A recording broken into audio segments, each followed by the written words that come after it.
Hola amigos! Welcome back. Today we're diving into a foodie adventure in Mexico, a country that has given the world more veggies than your grandma has life advice. Without Mexico, your pizza would be a sad flatbread with no tomatoes, and guacamole, well, it wouldn't exist at all. Mexico isn't just tequila and sombreros. It's the birthplace of world cuisine. Imagine this, 9,000 years ago, while our ancestors were still figuring out not to eat mammoths raw, Mexican farmers were already growing corn. A little history. In Mexico, a wild grass called teosinte became the corn we know today. No corn, no popcorn, no cornflakes, no tacos. Talk about a glow up. Check out this transformation. It's like your average sandwich went to boot camp and came back as a superstar of healthy eating. Pizza and pasta lovers, listen up. Tomatoes are from Mexico too. The Aztecs called them tomatal, and for a long time, Europeans thought they were poisonous. Fun fact, in the 1500s, rich Europeans did get poisoned by tomatoes, not the fruit itself, but because the tomato acid leached lead from their fancy plates. Irony, served hot. Today, Mexico is one of the world's top tomato producers, so next time you eat pasta or caprese, thank ancient Mexico. Now, the Instagram superstar and millennial wallet killer, the avocado. Mexico grows about 30% of the world's avocados, 2.4 million tons a year. Stack them up and you'd have a pyramid taller than Chichen Itza. By the way, avocado comes from the Aztec word ahuacatl, which, let's just say, means male testicle. The Aztecs were very creative.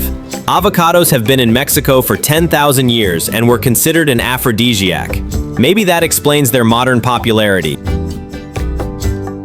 Think you know spicy? Not until you've met Mexico's chili family. Over 64 types. From habanero to jalapeno, poblano to serrano, the list goes on until your mouth is on fire. Scoville scale check. Bell pepper, 0. Jalapeno, 8,000.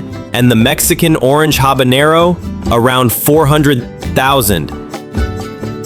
That's the difference between a warm bath and a volcano in your mouth.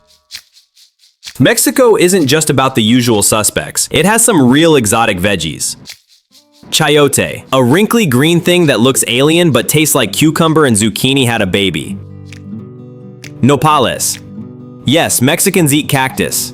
The young pads are like salad with a tiny punch. Jicama, a root that crunches like an apple but tastes slightly sweet, like a polite turnip. Epazote, a herb so stinky its name means skunk smell. But beans aren't the same without it.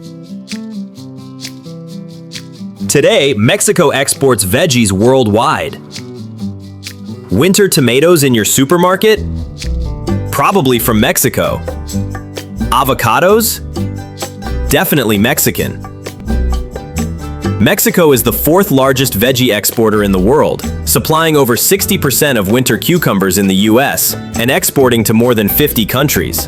Basically, Mexico feeds half the world veggies, and 500 years ago, they didn't even know the wheel, but they were growing tomatoes. So next time you enjoy tacos with tomatoes, avocado, and spicy peppers, remember, you're eating 10,000 years of human history. Mexico truly is the cradle of flavor. Like, our food would be way poorer and much less fun without it. Hit like if you learned something new, subscribe and comment. Which Mexican veggie would you try first? Hasta la vista, amigos.